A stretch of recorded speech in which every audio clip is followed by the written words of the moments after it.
C'est ça que bon Dieu a cherché.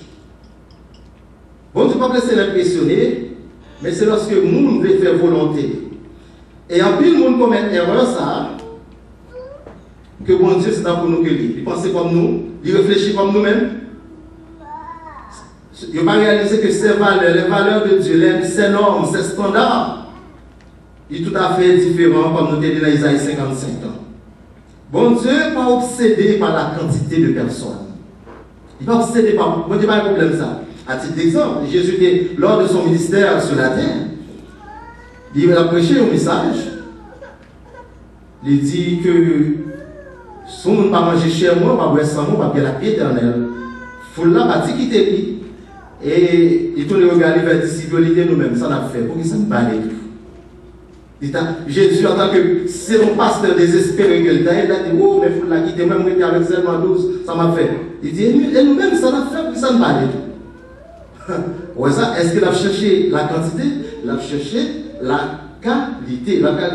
Il a cherché ce groupe d'hommes et de femmes qui voulaient garder gravé dans l'esprit encore l'être, qui voulait édifier la caillou, son caractère, qui veut devenir semblable à lui. C'est ça que bon Dieu a cherché chez l'homme. Voilà pourquoi Christ qualifiait l'Ecclésia de petit troupeau. Capable de ça dans Luc 12, verset 32, où il est dit, ne crains point petit troupeau, car mon Père a jugé bon de vous donner le royaume. Soit la différence entre ça, l'homme, pensée, perception que rien, avec ça, bon Dieu, lui-même livré, il a cherché le petit troupeau. Il va chercher la vaste majorité. Voilà pourquoi, pour que petit troupeau soit capable de vivre l'existence, il y a les étapes par étapes. Il a appelé des hommes, il a appelé des femmes. Il offre le salut. Comment il offre le salut? Il y a un choix pour accepter lui, pour refuser. C'est toujours comme ça. C'est pour ça que nous, l'appel de Dieu, c'est une invitation. Bon Dieu n'est pas un gendarme. Il ne va pas forcer personne à nous servir. Il faut une offre. Ouvrez-le, ouvrez-le. Vous parlez, vous refusez tout simplement. Il ne va pas forcer personne à accepter. Pas du tout. Là, nous disons que c'était à dessein que bon Dieu choisit pour quitter la grande majorité des gens dans l'ignorance. Comment nous dit ça? On nous aller dans Matthieu chapitre 13. Nous allons faire quelque chose. Hein? Dans Matthieu chapitre 13, on va montrer que c'était à dessein que bon Dieu choisit pour quitter la vaste majorité des gens dans l'ignorance.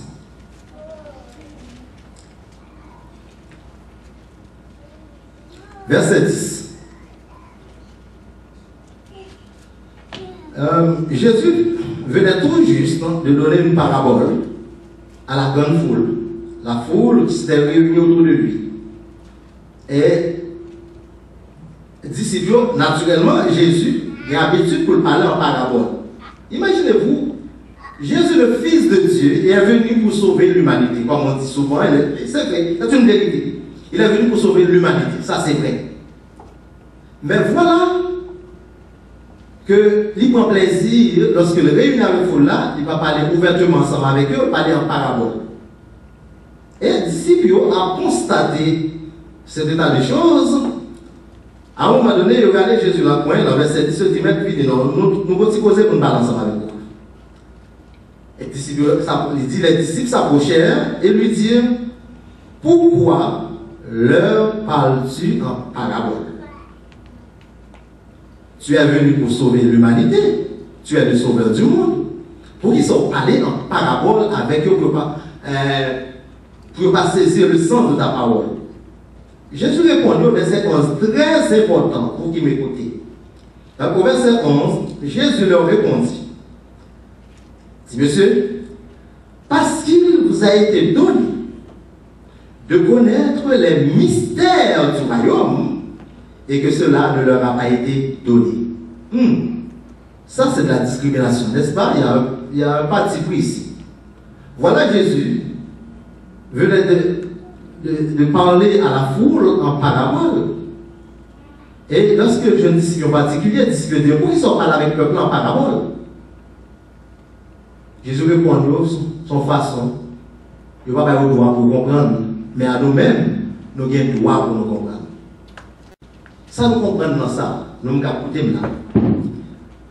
Il vous a été donné de connaître le mystère du royaume, mais pour les autres, tout se passe en parabole.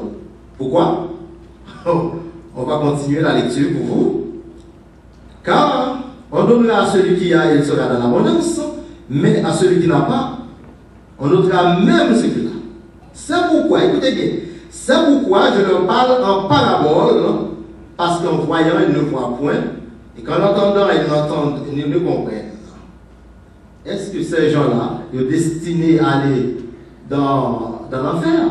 Parce que voilà que Jésus parle en parabole avec eux-mêmes, ils ne vont pas comprendre. Mais tandis qu'à ses disciples, il y a une possibilité, opportunité pour comprendre la parole de Dieu. C'est la discrimination, certains diront. Pas du tout. C'est ça que nous avons tout à l'heure, que bon Dieu, on plante. On plante en différentes étapes que voulait sauver les hommes. Parce que monde ça, c'était pas encore leur temps. Il cachait, il révélait le sens de sa parole pour ces gens, il cachait pour eux-mêmes, mais il révélait pour les disciples. À un moment donné, Jésus s'exclama ainsi devant le Père, devant son Père en disant: Père, nous lisons ça dans Matthieu 11, verset 25, je te loue de ce que tu as caché. Écoutez ça bien. Je te loue de ce que tu as caché, ces choses aux sages et aux intelligents, mais tu les as révélées aux enfants. Quel mystère! Allez, lisez ça dans votre Bible, dans Matthieu chapitre 11, verset 25. Père, je te loue de ce que tu as caché ta parole, la vérité de ta parole, aux sages et aux intelligents, mais tu les as révélés aux enfants. Je te loue, Père, de ce que tu l'as voulu ainsi.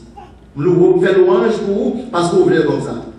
Bon Dieu fait Christ fait la même chose que son Père, les cacher sa parole, la révélation, l'essence de sa parole au grand, mais le révéler à un autre groupe d'hommes et de femmes. Pourquoi?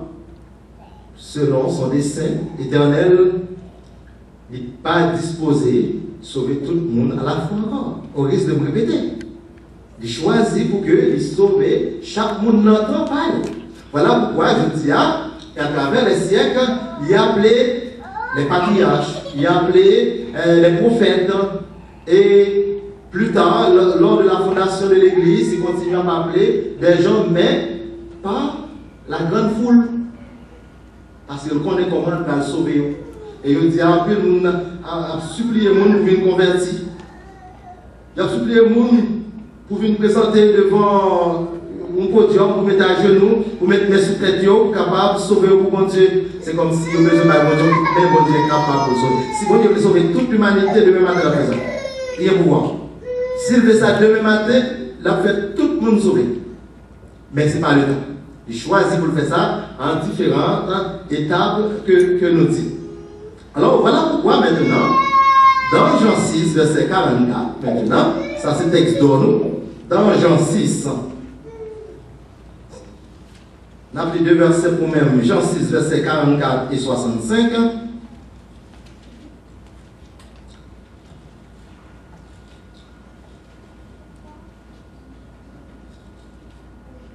Nous lisons ceci. Nul ne peut venir à moi si mon Père qui m'a envoyé ne l'attire. Et je le ressusciterai au dernier jour. Vous entendez ça? Nul, comme nul est nul, ne peut venir à moi. Jésus déclaré ça. Il dit personne. Nul, ça veut dire personne pas capable de venir à moi-même. Si papa qui est dans le ciel là pas attiré lui à nous. C'est impossible. Personne, nul. Pas capable. De propre volonté, voilà pourquoi nous tous ça prend l'appel de Dieu. Pas un seul être humain capable de venir un jour matin pour dire, ah, moi-même, matin, décidé de me mentir. C'est pas vrai. Ça va faire, s'il vous plaît. Parce que, pour différentes raisons, sur le conseil d'un ami, parce que ou bien un conjoint qui convertit, il convertit, ou bien un petit qui veut suivre parent, il fait la même chose, mais pour tout être humain, ça va prendre l'appel de Dieu pour servir Dieu. Pas de coaching, impossible. Impossible. Et là, plus tard, comment faire? En pile monde à l'église jeudi, improbable, un fort pourcentage de gens qui sont capables de trouver l'église sans que Dieu puisse aider. Au fort pourcentage de gens qui sont capables de diriger l'église, capables même pasteur, c'est que bon Dieu, beaucoup de gens brûlent. C'est bien malheureux, mais c'est vrai, c'est la vérité. Ça prend l'appel de Dieu. Bon Dieu, pas jamais faire l'homme confiance. Bon Dieu, pas faire l'homme confiance à 100%. Du tout. Il faut le vélo d'abord. Ouais, là, par exemple, lorsque Noé doit construire l'âge, il va dire Noé dégage là, rassembler bois, prendre marteau, clou, il va Noé dimension. Il dit Noé, mais comment ça va le faire? Plus tard, lorsque Tabernacle a été construit, il dit Moïse, fais exactement selon le modèle que vous montrez là. Fais exactement, pas mettre à faire. Parce que les hommes ont tendance pour déroger de ça bon Dieu fait. Pour écarter de ça bon Dieu fait, et bon Dieu veut que c'est le même modèle là. Bon Dieu qu'on marche à suivre. Il y a une ligne de conduite que là-dessus, il veut que tout le monde qui vient adhérer même sur la même ligne de conduite là. Donc pour honorer mon Dieu, vous devez faire exactement les choses à la manière de Dieu. Vous voyez ici la déclaration de Jésus? Ça c'est la définition même de l'appel. Nul ne peut venir à moi si mon Père me l'attire. Et me va ressusciter le dernier jour. Verset 65. C'est pourquoi je vous ai dit, nul ne peut venir à moi si cela ne lui a été donné par le Père. Personne, mes amis. Prenez note à souhait. À n'importe où nous rencontrons, vous connaissez, et c'est responsabilité vous connaissez, est-ce qu'on appelé de Dieu. Personne n'est pas capable de venir si papa pas attiré. Il ne faut pas par son don, son grâce. Peut-être ça compte tenu de l'état naturel de l'homme. Jérémie 17, verset 9, le cœur de l'homme est tordu par-dessus tous les méchants. Mais personne ne faut que papa arrêter. Faut papa arrêter d'abord. Et c'est comme ça, bon Dieu fonctionner à travers les siècles. Et bon Dieu pas prêt pour déroger de ça. Pour changer de cap, la prêter. Comme ça, l'a toujours appelé des gens. Là, nous allons montrer, pendant que l'heure nous a avancé, que c'est que bon Dieu, à travers l'histoire de l'humanité, la Bible montre nous que bon Dieu, pas de gens qui ont une grande foule nombreuse qui disposent à servir. Par exemple, presque entre 1500 ans jusqu'à presque 2000 ans d'histoire, en 1500 ans, pour être plus précis à peu près, la Bible dit nous, Jules rapporte nous dans son épître, il dit nous, Enoch le 7e. C'est-à-dire, parmi tout le monde qui existait, Enoch c'était le 7e monde qui a servi mon Dieu pendant presque 1500 ans d'histoire. C'est grave, hein? Ce monde que ça n'a jamais été facile pour l'être humain parce que la Bible dit la chair a des désirs contraires à ceux de l'esprit. L'homme, bon abîme entre l'homme et Dieu. Il dit, dans Isaïe chapitre 58, il dit que non. La main de l'Éternel n'est pas trop courte pour sauver, ni son oreille trop du mais ce sont vos péchés. Il y a une séparation, l'abîme qui sépare l'homme avec Dieu. Et qui est créé l'abîme, c'est encore l'homme encore. Et c'est bon Dieu qui fait un pont pour venir chercher l'homme encore. C'est venir chercher aujourd'hui, c'est temps par. Si le vélo, c'est temps par. Mais tant l'autre Dieu a venu. Bon Dieu a une provision pour tout le monde, et en temps et lieu, là, bayo, possibilité pour capable de joindre salut, n'a pas de possibilité de joindre salut. À l'heure actuelle, comme nous dit que bon Dieu n'est pas disposé pour sauver tout le monde. Mais ça le fait. Il recevra un groupe d'individus. Il y a un groupe d'individus, un par un. Voilà pourquoi bon Dieu nous entre dans le foyer, il choisit madame, non, il veut madame, pas de mariage. Il veut mariage, pas de madame.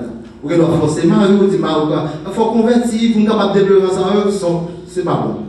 Bon Dieu, c'est ça souveraineté, c'est cette façon d'opérer. Il doit venir tous deux, mais il doit, la preuve est palpable. Il y a la capable de montrer ça, que bon Dieu, il y a des fois, que nous sommes capables de vivre les unes, il parle de l'autre. Il est souverain. C'est toujours par choix que bon Dieu agit. Toujours par choix. Par exemple, on allait dans Romains chapitre 9, ensemble avec vous. Dans Romains chapitre 9, nous pourrons voir comment bon Dieu et comment il agit, la façon que des choses, bon Dieu fait des choses qui étonnent, nous capables d'étonner nous.